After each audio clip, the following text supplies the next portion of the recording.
The following webinar is presented by the E-Extension Farm Energy Community of Practice at extension.org and the University of Nebraska Lincoln Extension.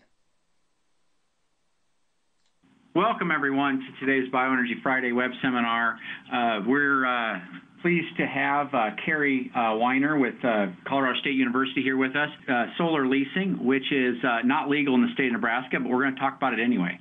And that's part of it because it's legal other places, and it seems like there's a lot of movement towards this type of thing throughout the nation, and I can foresee a time when some rules gets changed or some utilities allow for this type of setup for solar and small wind potentially. So I'm looking forward to this presentation. These are all going to be recorded, and I'll put the link to the recording up on the chat box here, but also you can find it on my YouTube page. So here in about a week or two, I'll get that recording up. Thanks for joining us, and welcome, Carrie. I'll turn it over to you. Thanks, John. Appreciate the invitation and opportunity to speak, and I'll try to address just a little bit some of the legal issues that states have faced when looking into solar leasing a little bit. So, in terms of the agenda today, I'm going to describe what solar leasing is. It's fairly straightforward, but there are some nuances that are important to understand if you're working with clients. As I mentioned, we'll take a look at where it's happening. It's not happening everywhere, and kind of the legislation or utility commission rulemaking process that allowed for third-party solar to take place in various states. We'll go through a financial example of a solar lease, and then I'll just do a brief kind of summary comparison looking at solar leases versus purchasing a solar PV system versus something called the community solar garden, which has become prevalent at least here in Colorado, and I know in a number of other states as well. So in terms of what solar leasing is, there's three parties involved. There's a customer, there's the utility, and then there's the developer or the third-party solar provider. So in terms of the customer hosts the system and signs a lease, usually with no or very low upfront costs. They make lease payments, as is said there, regardless of power production. That monthly lease payment will be the same.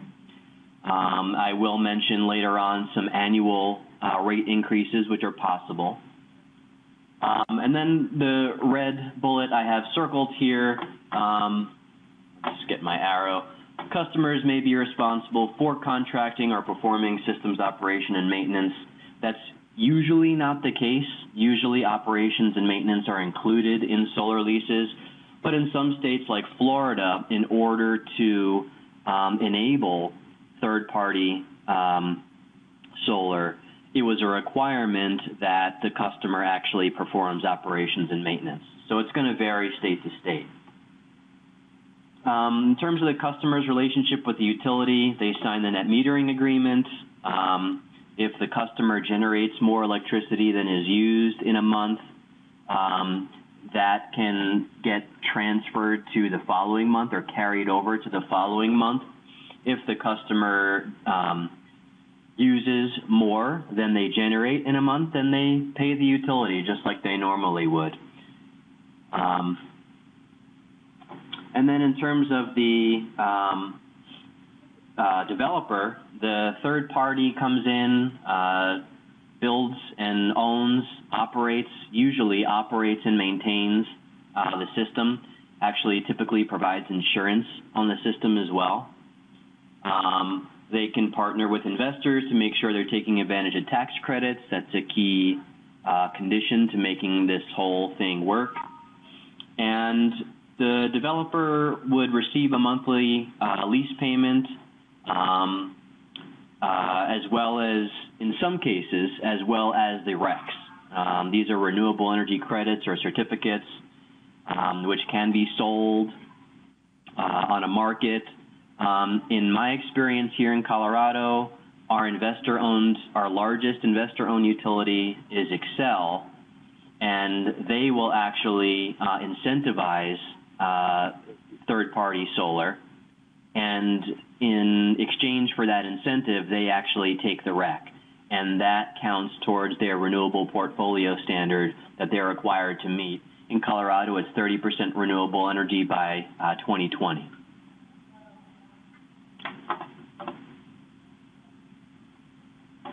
One key feature of most solar leases is something called a performance guarantee.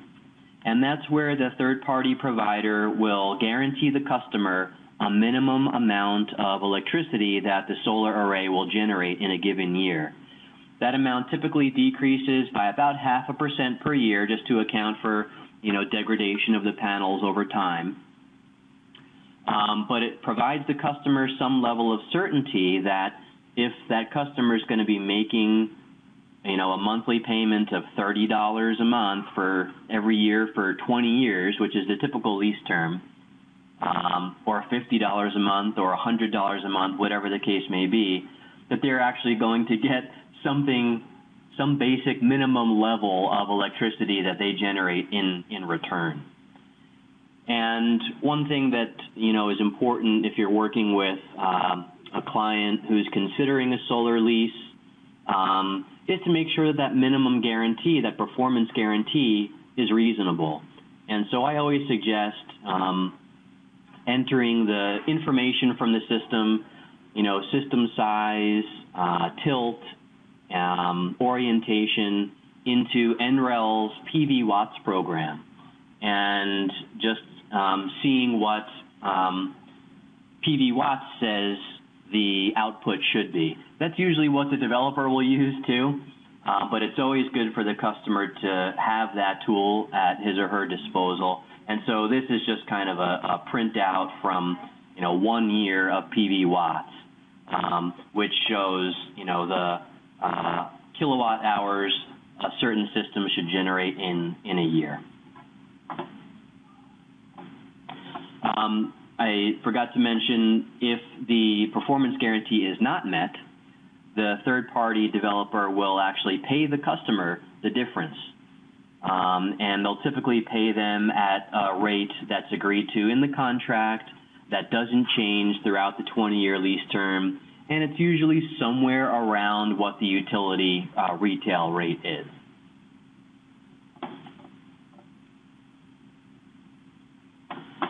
So a common question with solar leases is, what happens if I sell my home? And there's a few different solutions, and this can vary from third-party provider to third-party provider.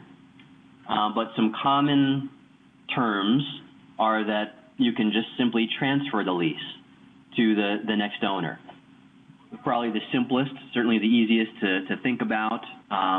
The only caveat there is the new owners do have to meet credit requirements. I know now at least one of the largest solar providers out there, Solar City, they've started to offer a loan product, and they're requiring a credit score of 680 or greater. So, that's something to keep in mind. Another option is you can, in some situations, purchase the system at so-called fair market value, and then you can choose to add that fair market value to the asking price of your home. Now, what is fair market value? That remains to be seen, and I'm not sure that there's been kind of a widespread methodology established for that quite yet. Then the third option is, if you are remaining in the same utility service territory, oftentimes you'll be able to simply take the panels with you. Of course, the downside of that is the expense of removing them from your current roof and having them put on your next roof. So that is going to be probably the most expensive option. Other considerations, kind of more practical considerations for, a homeowner or a business owner considering a solar lease. being that this is a relatively new way of doing business, there are a number of smaller solar companies out there that have started to offer a lease product. And if they go out of business at some point during your 20-year term, that could have a significant impact on the operations and maintenance of your system. So you do want to check in with the company and get a sense for how long they've been in business, and for their kind of viability going into the future. These are companies that usually won't have been in business for as long as the contract you're about to sign. Some companies, kind of the more corporate, larger third-party solar providers, might not bother to make a site visit and might give you kind of a quote and then just send you a contract for you to sign without actually having ever seen your roof or seeing your electrical panels. And some people are comfortable with that and other people are not. So you may want to request a site visit. Some companies have their own technicians that will install the panels, but then other companies may hire local solar companies to do that work. So you may want to ask about who's going to be installing your system, if that's going to be in-house or contracted out, and who's going to be responsible for the maintenance of your system.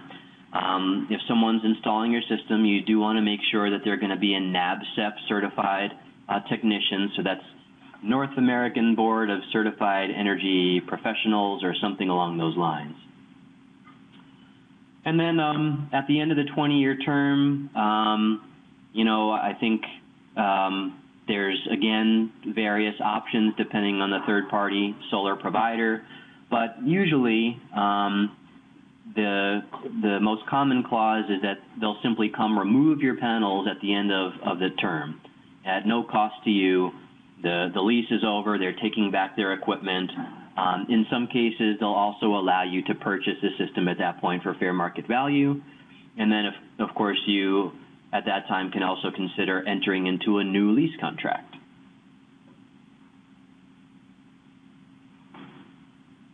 So where is this model taking place? The best map that I could find is actually, this comes from the Desire website, run by North Carolina State University. Great website with tons of information about various state policies and incentives. So they have a map about third-party solar PV power purchase agreements. And a power purchase agreement is different than a lease in that instead of making monthly payments regardless of power production, you're actually making monthly payments based on how much power your system generates in a given month. So your payment is going to fluctuate. You're actually purchasing the electricity directly instead of leasing the equipment that generates the electricity.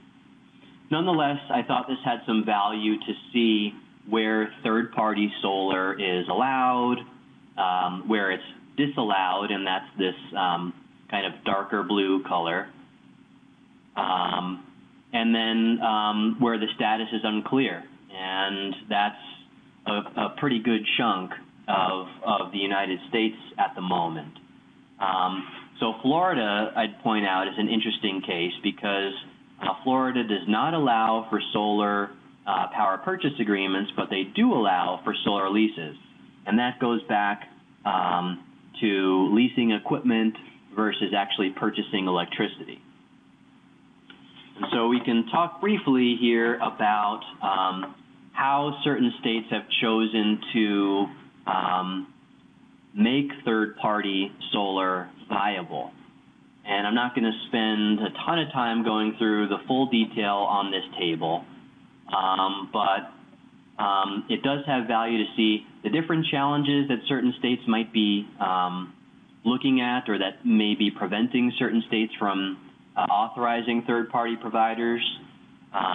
One common one is defining the electric utility as an entity that sells electricity.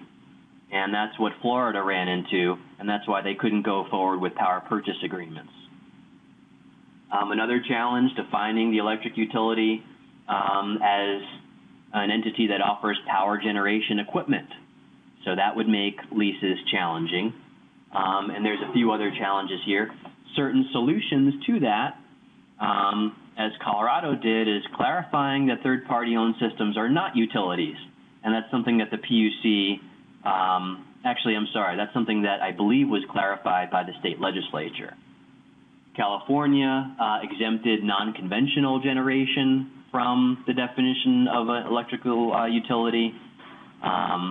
So there's a number of different pathways around some of these challenges, but this is kind of just a handy summary about how certain states have chosen to move forward.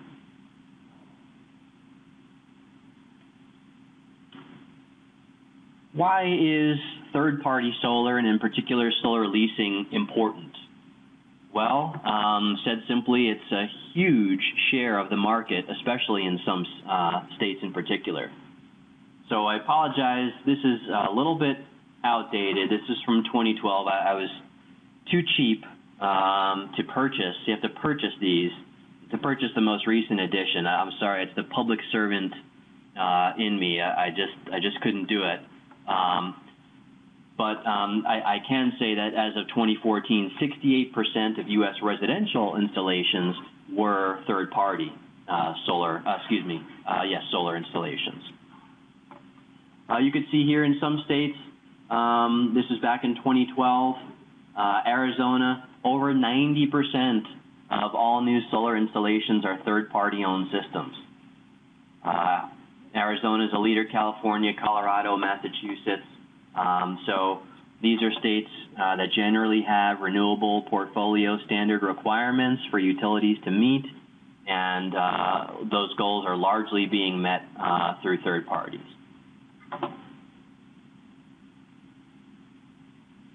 So getting back to kind of more of the practical, what is this going to look like for a homeowner? There's some different cost considerations for a lease. So the first one is the down payment, and that can be very low, or in many cases is just simply zero. Obviously, it's just like leasing a car. If you put some money down, your monthly lease payment's going to be lower. Then obviously there's the monthly payments that you'll make. Another consideration is the annual rate increase. Oftentimes you can lock in a 0% rate increase, but on some occasions, either because the customer wants to make lower initial monthly payments or have zero down payment, they will accept some 1, 2, 3, maybe 4% annual rate increase. I would really caution clients against accepting an annual rate increase above maybe 2%, because despite kind of the narrative that electricity prices are rising and we just don't know what's going to happen, historically in the last 5 years, it's really been fairly stable, at least out here in the Mountain West. I know the same can't probably be said for California, certainly Hawaii, some parts of the Northeast, but an annual rate increase, I guess what I should say is it should be possible to get zero down payment and have a 0% annual rate increase and still come out with a very reasonable monthly payment. So I guess I'd suggest exploring those options before defaulting to an annual rate increase. Again, if you're in a state like Florida, or maybe there's some other states out there that require the customer to maintain the system or to provide insurance on the system, that's something to factor in. As I mentioned, I believe in most states, maintenance and insurance is included in the lease cost, in the monthly payment, that is. And then, just like if you're purchasing a system, you may need to upgrade your electrical panels. You do want to make sure that your roof is in relatively good condition and not going to need to be replaced in the 20-year term of that lease. It's expensive to remove the panels, work on the roof, and then replace the panels.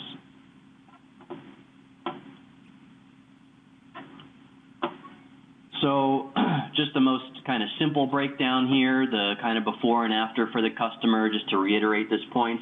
So this is obviously the before. Very easy to understand. The household pays the utility provides electricity. Done.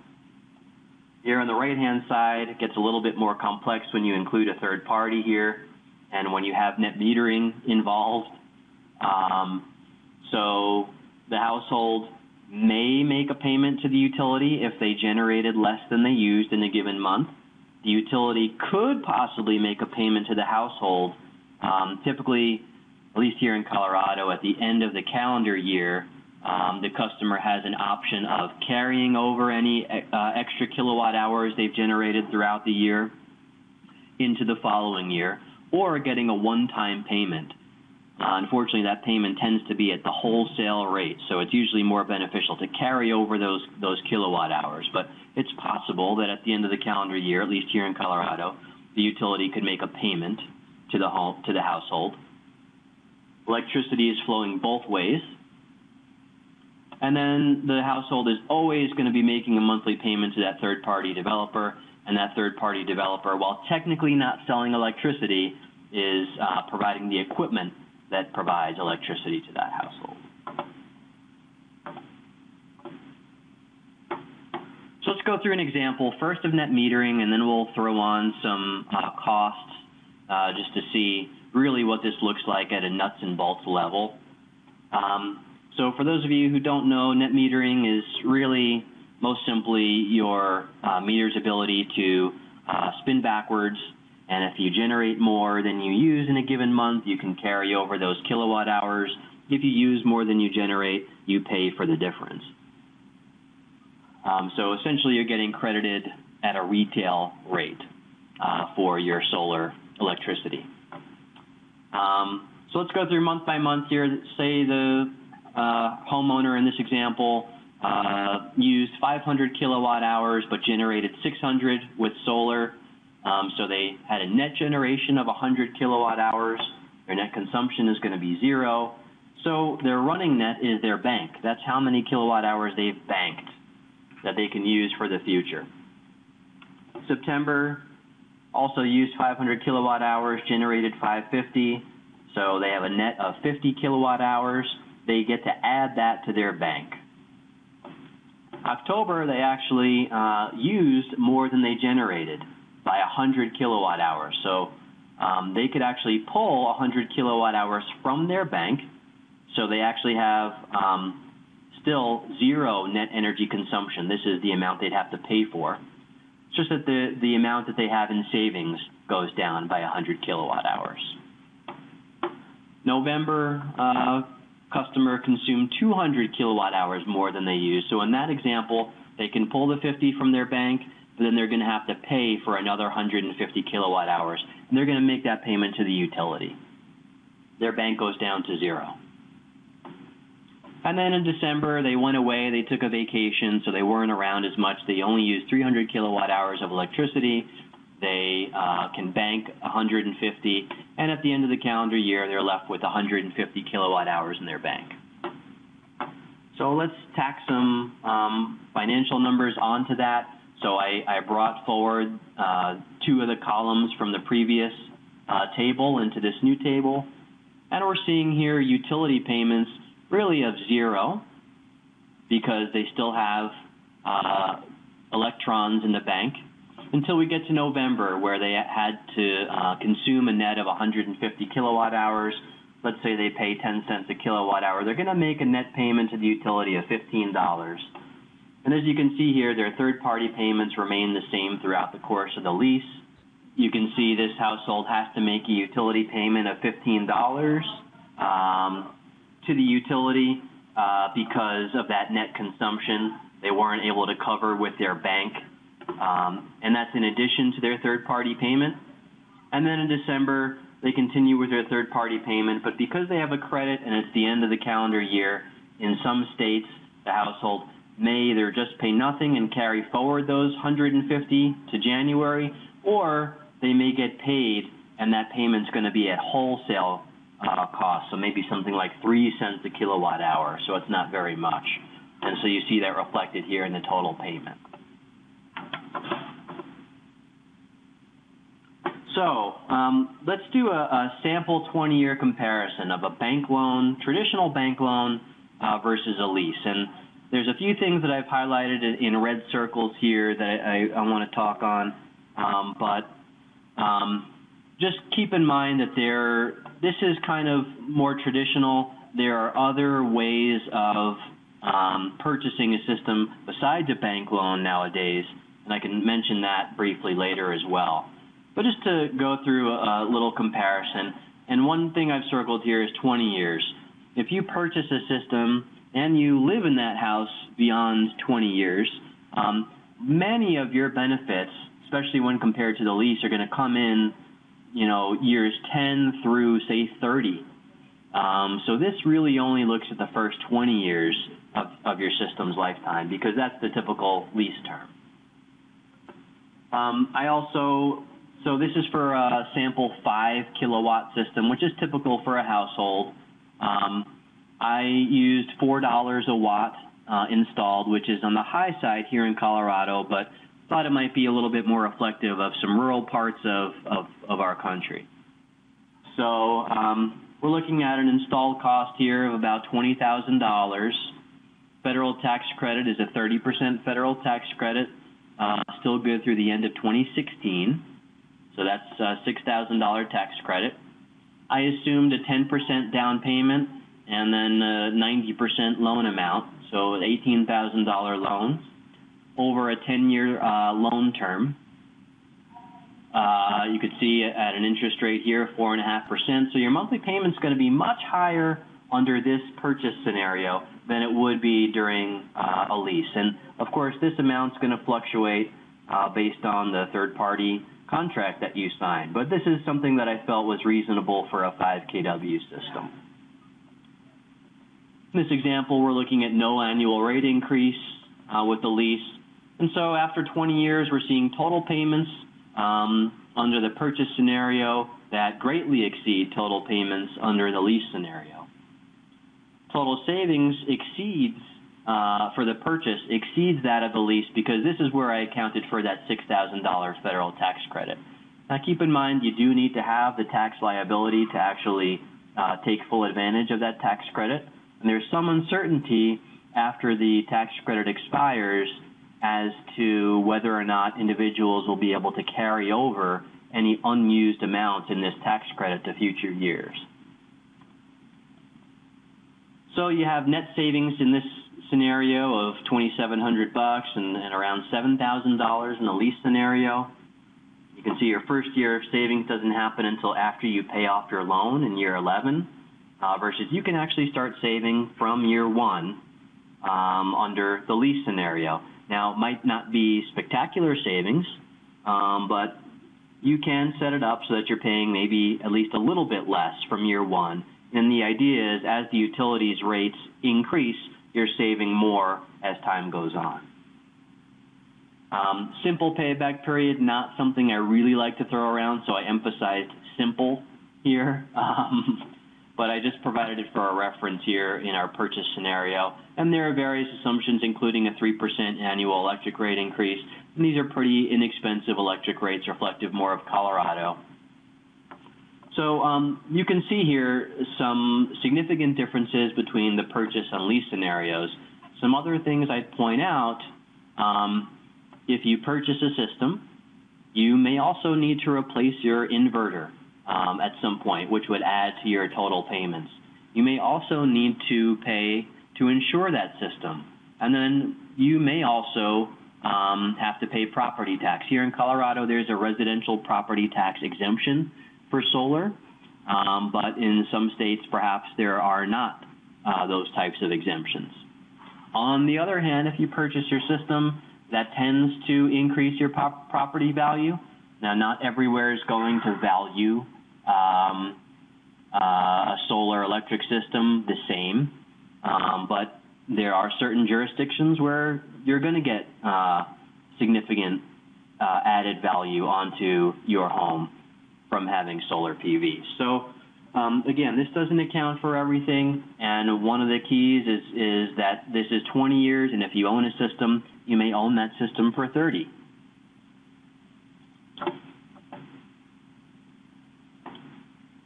some newer developments in kind of the solar financing realm is that lenders are offering longer loan terms. So you may be able to get, instead of a 7-year lease or a 10-year 7-year loan or 10-year loan, a 30-year loan. And that's precisely what Solar City has begun doing. They're saying we can do this better than a bank can do it. We have financial backing from the likes of Google, and we're going to be able to offer 4.5% loan over 30 years. That includes operations and maintenance as well as performance guarantee. What's really interesting about this system is you can pay down the loan at the rate that you generate electricity. So it's kind of a hybrid between a power purchase agreement and a loan, in the sense that you're paying back your loan based on the electricity that you generate in the month. And so you may pay less in certain months, and you may actually be able to pay down your loan faster in other months. And that serves to really give this performance guarantee some teeth, because if you don't generate as much as they guarantee, you're simply not going to pay the full amount of that loan. They do offer zero money down on this. However, they do require that 30% of the upfront cost is due the June 1st following the installation of the system. What that assumes is that you can take full advantage of the tax credit in year one. And again, that may or may not be the case for everyone. And again, this is just one example. These are kind of the biggest guys on the scene, but there are certainly many other companies out there. Another development to keep in mind, as I mentioned, that federal investment tax credit expires December 31st, 2016 for residential, and then drops from 30% down to 10% for commercial systems. So some folks watching this market predict another increase in third-party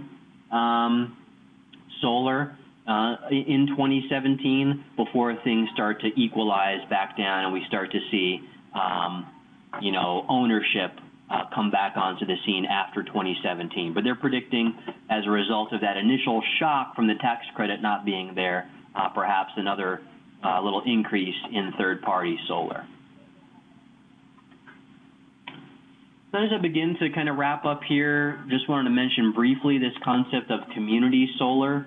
This is a picture here of a community solar garden outside of Boulder, Colorado.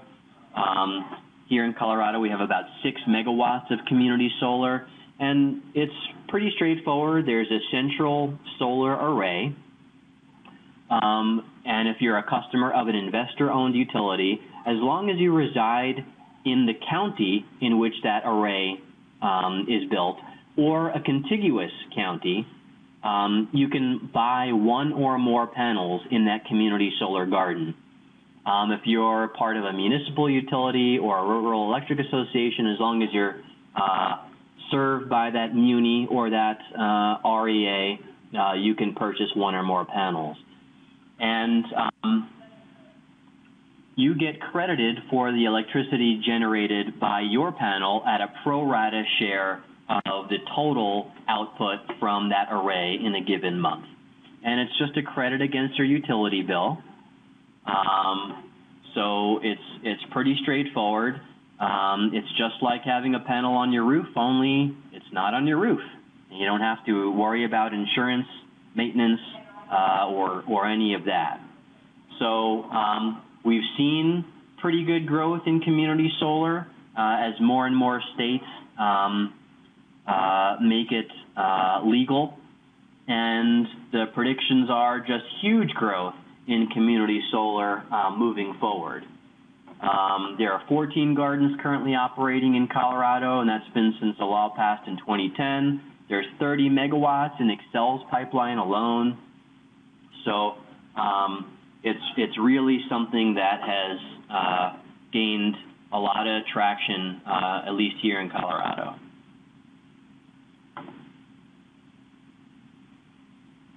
And then just to summarize and compare these three options of leasing, purchasing, and having a garden share, perhaps the greatest initial appeal of a lease is the ease.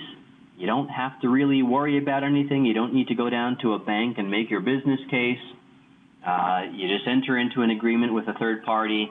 They do the installation. They take care of everything. Initial appeal of purchase is people like to own their own stuff.